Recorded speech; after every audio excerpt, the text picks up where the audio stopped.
Hi, I'm Haley, and thanks for having a look at Tag Schools. If you're watching this video, it's because you've heard about Tag Schools from your local council and you're thinking about using it in your classroom or school. This video will give you a quick overview of Tag Schools and help you get started diving into the materials. First up, what is Tag Schools? It's a curriculum for your classroom that helps your students develop their resilience, agency, and connectedness in the face of the coming impacts of climate change in your local area. We know that climate change can feel overwhelming, especially for young people who are experiencing a lot of climate anxiety. Through Tag Schools, students develop their sense of resilience for themselves, their school, and their community, their agency, their ability to make change in their lives and in their world, and their connectedness to the natural and social world around them. Tag Schools is aimed at Year 9 students, roughly speaking, but could work for anyone from Year 7 all the way up to Year 10 and possibly beyond. It can be modified to fit a variety of subjects, but may work best in classrooms that are already pursuing a project-based or service-based learning approach.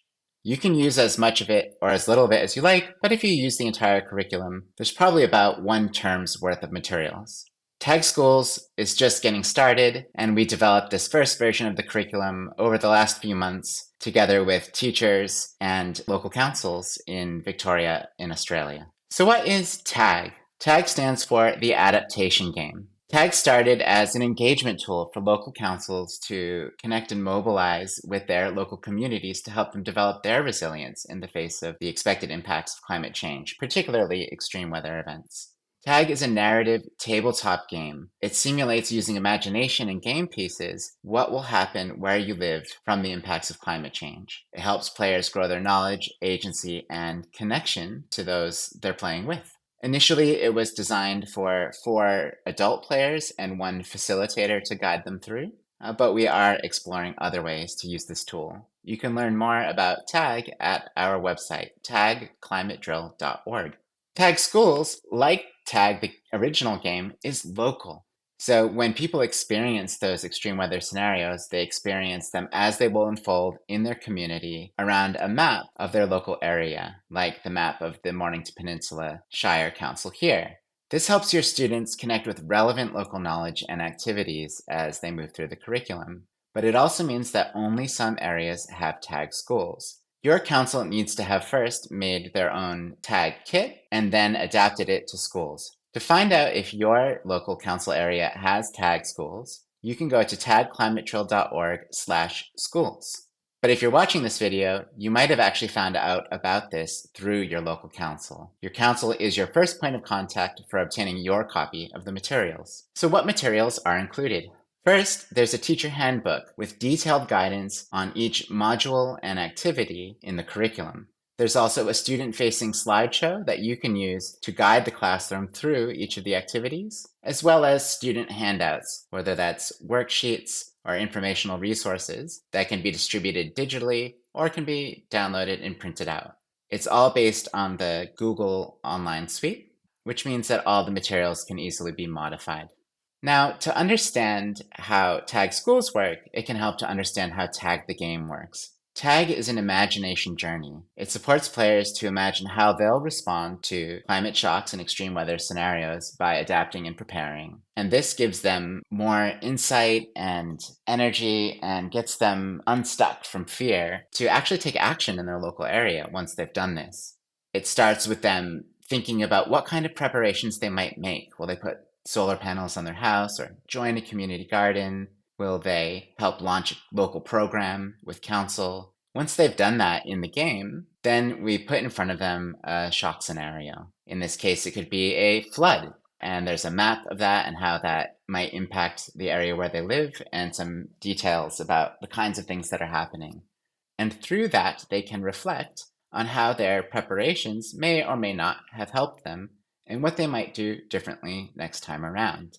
So when playing tag, they go through a series of 2 or 3 of these rounds exploring different shock scenarios and different ways that they can prepare. Lots of people after playing tag said, hey, can we use this in schools? And we thought, great, but the 1 facilitator, 4-player scenario doesn't exactly work for a teacher's classroom. And also, there were some things we wanted to think about in terms of students' agency and ability to take action. They can't exactly be the ones to put solar panels on their house, but they can advocate for it. Our approach was to turn Tag the Game into a classroom curriculum, which is a journey in 4 different modules, and each module has from 2 to 4 key activities in it. When we designed these modules, we changed up the order a little bit. We wanted to first really ground students in a sense of local resilience in themselves, as well as in their families and in their communities. So we focus heavily on supporting students to engage with stories about how resilient their local area has been in the past and in the present. Then we invite them into the kinds of things that happen in the game, where they start thinking about adaptations they could do and projects they could start.